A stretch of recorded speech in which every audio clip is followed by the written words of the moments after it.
Hello friends, आप सभी का इस वीडियो और इस चैनल पर बहुत बहुत स्वागत है। मैं हूं अजय। आज हम बात करेंगे क्लास 10 साइंस चैप्टर 3 जिसका नाम है मेटल्स एंड नॉन मेटल्स। और इस वीडियो में हम इस चैप्टर के क्वेश्चन आंसर्स को डिस्कस करेंगे। और आज हम डिस्कस करेंगे पेज नंबर 55 क्वेश्चन नंबर 1 को डिस्कस किया जाएगा आज। तो चलिए देखते हैं इस क्वेश्चन में क्या पूछा गया है और हमें इसको किस तरह से अटेम्प्ट करना है। इसमें कहा गया है कि metallic oxides of zinc, magnesium and copper were heated with the following metals. तो क्या किया गया है, मेटल के ऑक्साइड्स, किसके ऑक्साइड्स हैं? जिंक का ऑक्साइड है, मैग्नीशियम का ऑक्साइड है और कॉपर का ऑक्साइड है। तो हमें कहा गया है कि हमारे पास तीन ऑक्साइड है। कौन कौन सा ऑक्साइड है? जिंक ऑक्साइड, मैग्नीशियम ऑक्साइड और कॉपर ऑक्साइड। इन तीनों ही ऑक्साइड्स को हमने क्या किया है? हीट किया है। किनके साथ हीट किया है? इन मेटल्स के साथ। जिंक के साथ हीट किया है, मैग्नीशियम के साथ हीट किया है, कॉपर के साथ हीट किया है। उसके बाद वो पूछता है, ये टेबल दे रखी है, in which cases will you find displacement reaction taking place. यानी कि हमने जिंक ऑक्साइड को जिंक के साथ हीट किया, जिंक ऑक्साइड को मैग्नीशियम के साथ हीट किया, जिंक ऑक्साइड को कॉपर के साथ हीट किया। ऐसे ही मैग्नीशियम ऑक्साइड को जिंक के साथ हीट किया, मैग्नीशियम ऑक्साइड को मैग्नीशियम के साथ हीट किया, मैग्नीशियम ऑक्साइड को कॉपर के साथ हीट किया। ऐसे ही कॉपर ऑक्साइड को जिंक के साथ हीट किया गया, कॉपर ऑक्साइड को मैग्नीशियम के साथ और कॉपर के साथ भी हीट किया गया है। तो ये सब करने के बाद हमसे पूछता है कि किस केस में आपको लगता है कि डिस्प्लेसमेंट रिएक्शन होगी। तो जब भी डिस्प्लेसमेंट रिएक्शन पूछे होगी या नहीं होगी, सबसे पहला आपका काम क्या है कि आप रिएक्टिविटी सीरीज को याद करें। रिएक्टिविटी सीरीज बहुत ही काम की चीज है जब भी हमसे ये पूछेगा कि डिस्प्लेसमेंट रिएक्शन होगी या नहीं होगी। तो चलिए एक बार मैं रिएक्टिविटी सीरीज लिख देता हूं। रिएक्टिविटी सीरीज के अकॉर्डिंग सबसे पहले नंबर पे आता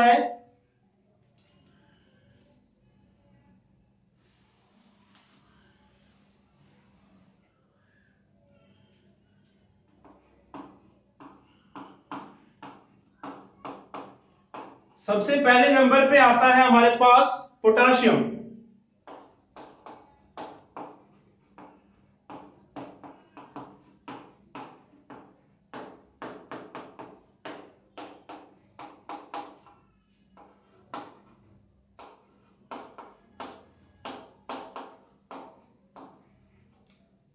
तो ये मैंने लिख दी है, मैंने सिर्फ कॉपर तक ही लिखी है।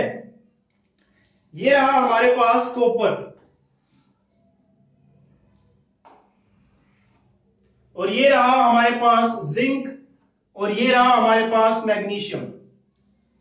मैंने इन तीन की बात ही करनी है। क्यों? क्योंकि क्वेश्चन में हमसे तीन मेटल्स के बारे में ही पूछा गया और ऑक्साइड्स में भी यही तीन है। तो कौन कौन है? मैग्नीशियम, जिंक और कॉपर। तो पहले चीज पे आते हैं, जिंक ऑक्साइड है हमारे पास। जिंक ऑक्साइड, इसमें पहले क्या ऐड किया जाएगा? जिंक। तो भाई जिंक तो जिंक को रिप्लेस करेगा नहीं, क्योंकि जिंक से ज्यादा रिएक्टिव तो हो ही नहीं सकता, क्योंकि दोनों सेम ही है। तो यहां पे डिस्प्लेसमेंट देखने को नहीं मिलेगी। अगर रिएक्शन होती भी है तो आपको क्या मिलेगा? ZnO प्लस Zn, वापिस वही का वही दिख रहा है। तो इसमें कोई भी डिस्प्लेसमेंट देखने को नजर नहीं आएगी, क्योंकि ये जिंक के जितना ही रिएक्टिव है। और अगर आप इसको डिस्प्लेस करके देखेंगे तो क्या बनेगा? ZnO प्लस Zn, वापिस वही आ गया। तो डिस्प्लेसमेंट देखने को नहीं मिली हमें, या हम कह सकते हैं वापिस वही बन गया, इसमें डिस्प्लेसमेंट नहीं हुई। तो इसमें हम क्रॉस कर देंगे। सेकंड केस क्या है? अगर हम इसमें क्या डालें? मैग्नीशियम डालें। अगर हम इसमें मैग्नीशियम ऐड करते हैं तो क्या होगा? अब मैग्नीशियम जिंक को डिस्प्लेस करेगा या नहीं करेगा, इसके लिए आपको रिएक्टिविटी सीरीज देखनी है।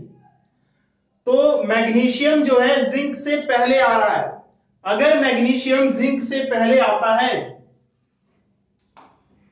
ये कॉपर है, ये जिंक है और ये मैग्नीशियम है, तो मैग्नीशियम जिंक से पहले आता है, इसका मतलब मैग्नीशियम जिंक से ज्यादा रिएक्टिव है, तो ये इसको डिस्प्लेस कर देगा और क्या बन जाएगा, मैग्नीशियम ऑक्साइड प्लस जिंक। तो यहां पे आपको डिस्प्लेसमेंट देखने को मिलेगी। उसके बाद अगर हम इसमें कॉपर ऐड करते हैं तो क्या होगा, तो चलिए नेक्स्ट केस में देखते हैं। इस बार क्या किया जाएगा, यहां पे कॉपर ऐड किया जाएगा। तो यहां पे मैंने कॉपर डाल दिया। तो कॉपर को अगर हम देखें, कॉपर जिंक को हटा पाएगा, डिस्प्लेस कर पाएगा या नहीं कर पाएगा। कॉपर आ रहा है जिंक के बाद में, इसके राइट हैंड साइड पे, यानी कि कॉपर जो है वो जिंक से कम रिएक्टिव है। तो कॉपर जिंक को रिएक्टिव कम है। अगर कॉपर जिंक से कम रिएक्टिव है तो कॉपर जिंक को डिस्प्लेस नहीं कर सकता, तो यहां पर डिस्प्लेसमेंट नहीं होगी।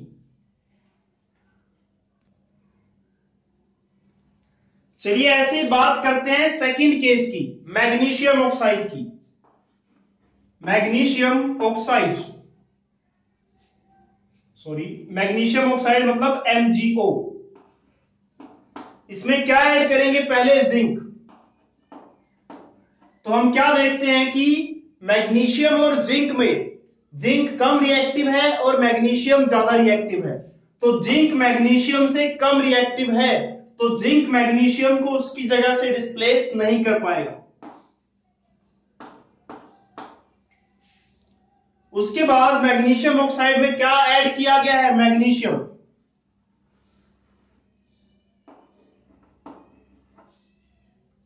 तो मैग्नीशियम तो वैसे ही मैग्नीशियम के इक्वल है, तो ये इसको क्या डिस्प्लेस करेगा, ये भी डिस्प्लेस नहीं करेगा। थर्ड, अगर हम इसमें कॉपर ऐड करते हैं तो क्या होगा,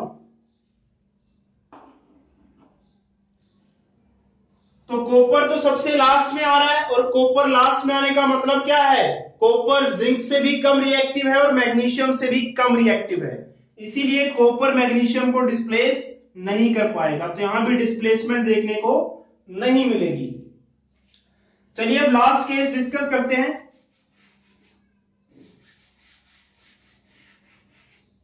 लास्ट केस में कौन है, कॉपर ऑक्साइड। तो ये रहा हमारे पास कॉपर ऑक्साइड। इसमें पहले क्या ऐड किया जाएगा, जिंक ऐड किया जाएगा। तो चलिए जिंक ऐड करते हैं, Zn। तो अब कंपटीशन किसमें है, कॉपर में और जिंक में। तो ये रिएक्शन तभी होगी, और रिएक्शन होगी का मतलब ये है कि जिंक कॉपर को इसकी जगह से हटा दे, और कुछ तो रिएक्शन हो ही नहीं सकती ना। कॉपर ऑक्साइड और जिंक था, तो ज्यादा से ज्यादा क्या हो सकता है, कॉपर यहां से हट जाए और जिंक इसकी जगह पे लग जाए। तो जिंक इसकी जगह पे तभी लगेगा, इसको यहां से तभी डिस्प्लेस करेगा जब जिंक कॉपर से ज्यादा रिएक्टिव हो। तो जिंक जो है कॉपर से ज्यादा रिएक्टिव है, क्योंकि कॉपर तो इधर आ रहा है ना, जो जितना इधर होगा उसकी रिएक्टिविटी उतनी ही कम होगी।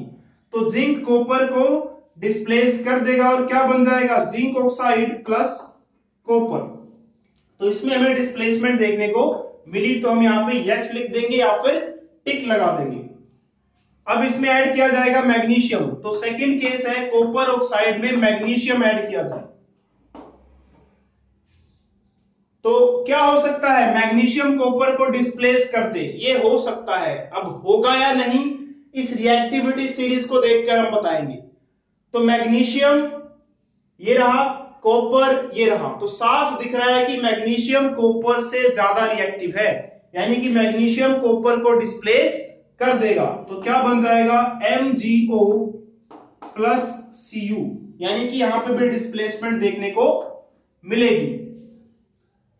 और लास्ट केस क्या है, कॉपर ऑक्साइड को कॉपर में डालना है, कॉपर ऑक्साइड में कॉपर डालना है। तो ये दोनों सेम हो गए, तो यहां डिस्प्लेसमेंट देखने को नहीं मिलेगी। तो इस तरह से आप इस क्वेश्चन का आंसर दे सकते थे, जिसमें यह पूछा गया था कि डिस्प्लेसमेंट रिएक्शन किन केसेस में देखने को मिलेगी।